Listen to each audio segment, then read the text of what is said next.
Welcome to VYAPT Growth Series, Season 2, Episode 18. And in our growth series today, we have with us Mr. Sanjay Sacheti, the country head of Olam Agri India Private Limited. Hi Sanjay, nice to have you in our series. Good morning, Pankaj. Pleasure being with you. Thank you. Sanjay, we'll start with our curiosity. And our first curiosity is what are the growth prospects of the industry and how it is working towards making a sustainable future? I would also request if you uh, share some of the views around the industry which we operate. Yeah. So we are talking about the food and agri industry. It's one of the largest industries in the world, which has touch points with each and every human on the planet. And it is a very long value chain consisting of agriculture, trade, processing, and then distribution and the consumption end of the value chain. So it is something which is evolving very fast with population growth, with GDP growth all across the globe. What we are seeing is that there is an absolute increase in consumption. Two, there is an increasing sophistication which is coming in terms of the demand from the consumers at various levels of socio-economic strata. So you find that there is a bottom of the pyramid which obviously is expanding, and food demand is growing there as prosperity, as income equality increases all across the world. As growth rates grow, this segment obviously is going to consume more and more. But as you move up the value pyramid, up the socio-economic strata, you find that consumers are becoming increasingly more demanding and discerning, and they are willing to experiment, and that is leading to a lot of sophistication, a lot of demand for value addition and innovation in the basic food products. And this is what is the source of growth in the overall food and agri industry. Whether it is a emerging country or a developed country, different levels of growth are witnessed there, either in terms of the level of value addition or in the quantum of demand for basic food. The industry obviously is evolving basis this plethora of demands which are being placed on it by a variety of consumers all across the globe. There is a lot which is happening at the agricultural end. Agricultural end, I would say that from a sustainability point of view, there are two or three key issues or key areas where sustainability is being addressed by the larger food and agri industry. First Mhm. and foremost is how do you make the agriculture itself resilient in view of the emerging climate change related challenges which are confronting the mankind. Climate change is having a major impact on agricultural yields and the prospects of agriculture globally. You've got excess precipitation related issues, you've got famine, you have got soil health related issues. All these issues are posing a lot of challenges to the agriculturists in terms of not only maintaining the yields, maintaining the supply levels, but how to enhance the same, keeping in mind the increasing demand which is coming up due to prosperity and increase in population.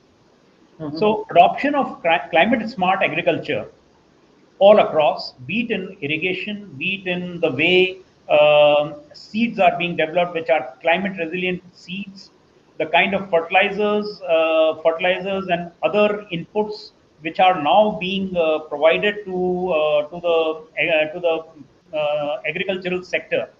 All these are evolving to meet the evolving environment in terms of the climate change impact, evolving environment in terms of discerning consumers who want healthy food. So it can be broken up broadly into two parts. One is climate change and how agriculture is mitigating that impact, and two, from a food safety point of view, given the evolving demands and expectations of the consumer, how the industry is adopting a range of practices, be it in terms of quality of seed, be it in terms of other inputs like application of chemicals, and be it in terms of food preservation technology and food processing technology across the value chain, how Mhm. these are adopted to make agriculture and the food industry more resilient and more responsive to the ever changing environment. So these are the, I would say, two key elements. The third element could be in terms of evolution of the supply chain, because Mhm. food with trade liberalization is moving all across the globe. So Mhm. a very resilient supply chain is key to sustainability. So how various modes of transportation, storage, and preservation technologies are evolving to meet the ever lengthening supply chain in the industry. That is what is also determining the level of sustainability in the industry. You rightly talked about that we need to probably have an adoption of climate smart agriculture, and that's the need of the hour. And you also talked about that there are certain supply chain issues and gaps, which we need to address, because we are seeing one part of the world wherein there are people but they're starving, wherein other part of the world getting excess of food and agriculture in terms of crops and other things. Having said that, you talk about bridging the gaps between different countries in terms of the kind of production and other things you have. Can you put some light around it? How do you do it, and how do you bridge those gaps in terms of the people as well as the market where these crops are produced? So you are referring to the gap in terms of the consumption and production. True. Right. So first and foremost, there are a range of innovations which are happening all across the value chain. So first and foremost, the most striking one, and which all of us have to be very conscious of, is the innovation in seeds. Hmm. The quality of seeds over the last 15-20 years has gone up drastically. So we have got now heat resistant seeds. We have got drought resistant seeds. We have got seed which are pest resistant. Like in the case of cotton, we have got this Bolgard seeds which are highly pest resistant, and you don't need to apply as much pesticide as you used to earlier. That not only brings down the cost of production but also enhances the productivity and also makes it more consistent and linear rather than with a lot of volatility. So that's one part which has happened. The second is in terms of the quality of fertilizers, the way it is increasing productivity, but at the same time also proving to be much more beneficial for human health, because food safety is something which has been of paramount importance, and the new breed of fertilizers are in line with that expectation. The chemical content is low, and the human safety angle, the food safety angle, has been addressed there. Moving on to agriculture, there are a lot of innovations which are happening in precision agriculture. Hmm. Given the impact of climate change, given the impact of very uncertain precipitation which is happening all across, the phenomena of El Nino and La Nina, which are happening with much higher level of recurrence now. Precision agriculture is very important, because it is critical for enhancing yields and also ensuring that the impact of these extreme weather events is contained. So that's another part where there are a lot of innovations, and I can talk about a lot of those things. Laser leveling, use of drones for application of pesticides. It could be in terms of pest control. It could be in terms of absolutely, frugal methods of irrigation and fertigation, which are not only precise but are also very resource efficient. Then, Mhm. if you look at other parts now, as you would have observed, that there are a lot of pollution related issues, True. which typically certain areas like the northwest part of India are facing.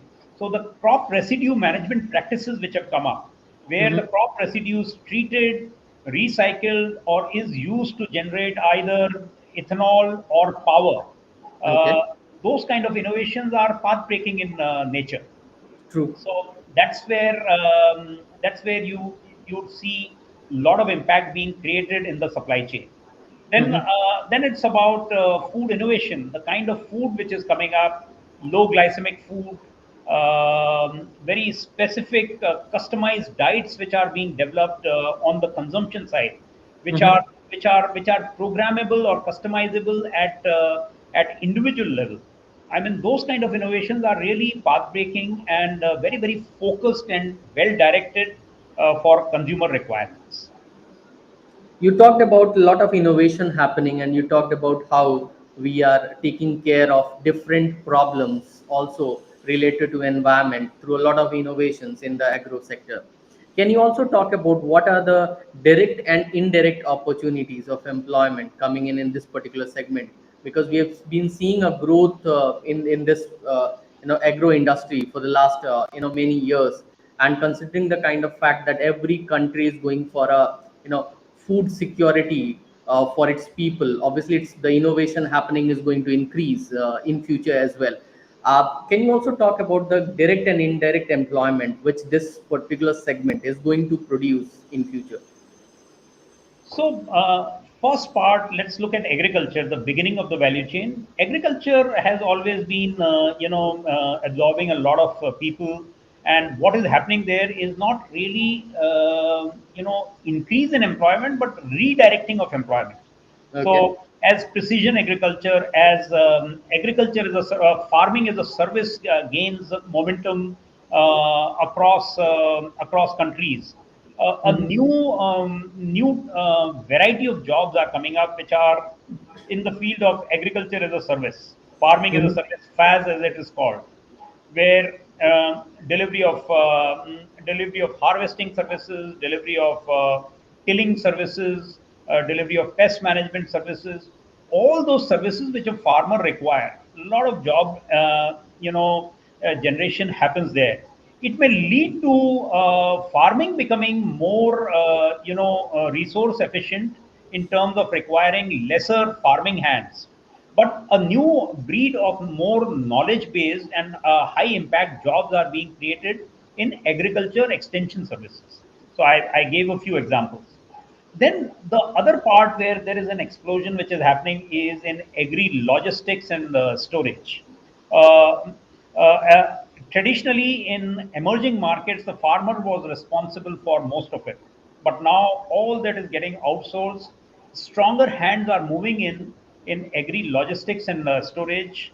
These areas are becoming more and more professionalized, and a lot of farm gate procurement has started.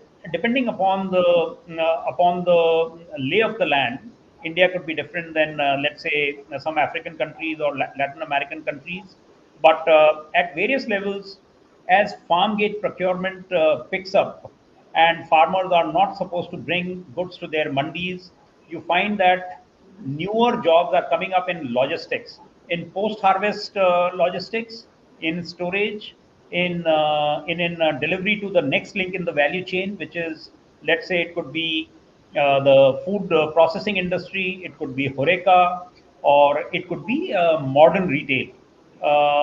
So this linking farms to these three consumption ends, which is food FMCG processing based, horeca, and modern retail. A whole host of jobs are being created in the logistics space there. Then, as food processing grows, and just to give you an example, in India, less than 10% of the total agricultural produce is processed. But this is growing at a fast clip. The growth rates are in double digits. And as more and more food processing facilities are coming up, and that too increasingly more sophisticated facilities, a lot of jobs are being created at the blue collar level in the food processing factories, also at the white collar level in terms of quality assurance, in terms of production and planning, in terms of post processing logistics, and the other indirect jobs which would be there in factories like this. And not to forget the whole job creation at the food innovation level. Then moving further down in the industry, develop more and more job creation is happening at the modern trade level, Mm-hmm. which is growing at almost 15 to 20% per annum, and there is a lot of job creation which happens there, and not only directly with the modern trade retailers, but there are a lot of other indirect jobs in terms of support services which these business models require. So direct employment here, but indirect employment in across a range of support services which these three models also require. So, Sanjay, you talked about how this particular segment is going to produce direct and indirect jobs, and this has been quite descriptive one. You also talked about the innovation happening and the kind of growth prospects is and the kind of sustainability futures and other measures used by this particular industry. This has been a great insight from you, and we would now move on to our rapid fire questions. Okay. So we'll have 10 questions. You can answer it in a word.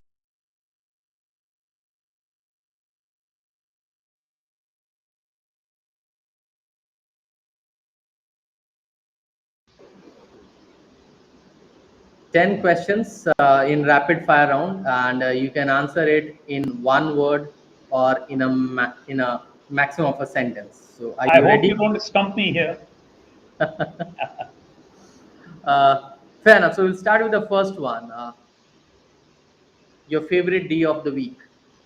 Monday, that's when I'm most energized to pursue my sense of purpose in life. Okay. So invisibility or super strength.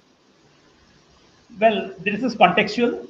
It is situational. There are times when you have to be invisible, and there are times when you have to be really present there. You have to be very very visible when the team needs you, when your associates need you.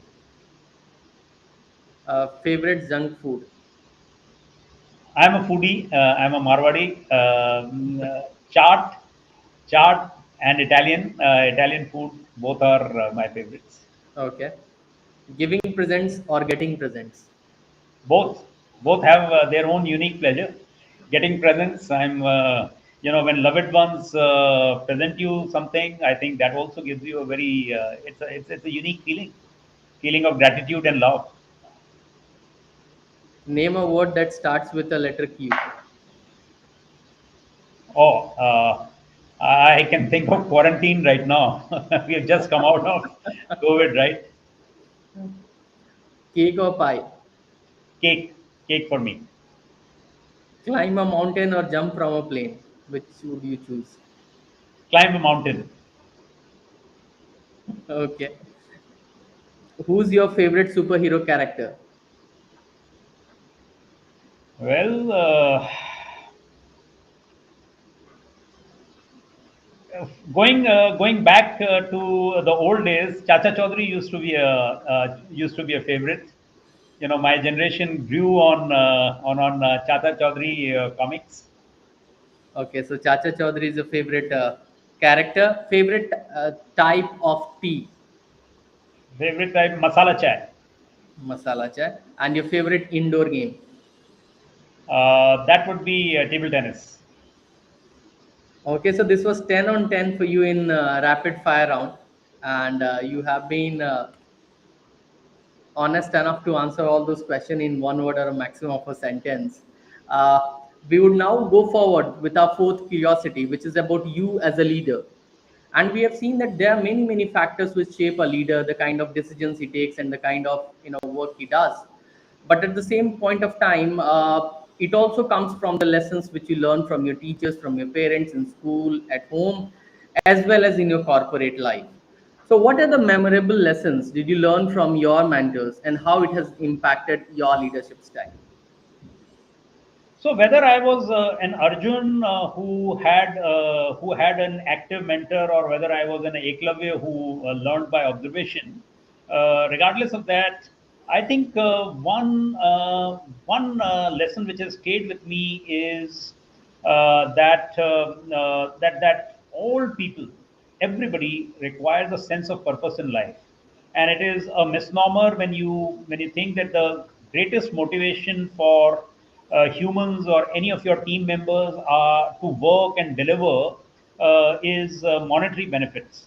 I think it Mhm. is a sense of purpose which drives people at a broader level. And unless and until you provide that sense of purpose to your team members, it is very unlikely that you would get superior performance. So that's True. one lesson. The second part is that while dealing with people, you have to overcome that tendency to be task oriented. Mhm. Human relationships have to be deeper and non-transactional in nature, and these have to be handled with a lot of grace and elegance, because Mhm. there is a reason why people have to would love to be associated with you and to give the best for you. So unless and until you make human relationship, you connect with humans at a deeper level, not at a transactional or at a task oriented level, you are unlikely to get their full support and buy-in and commitment for whatever you are trying to achieve through them. You rightly said, Sanjay, it's very important to remain focused and committed to the kind of work you do. And your passion is seen in the way you deal things and probably have taken up great leadership roles across different functions in the industry. Thank you so much for giving this deep insights around food and agri industry.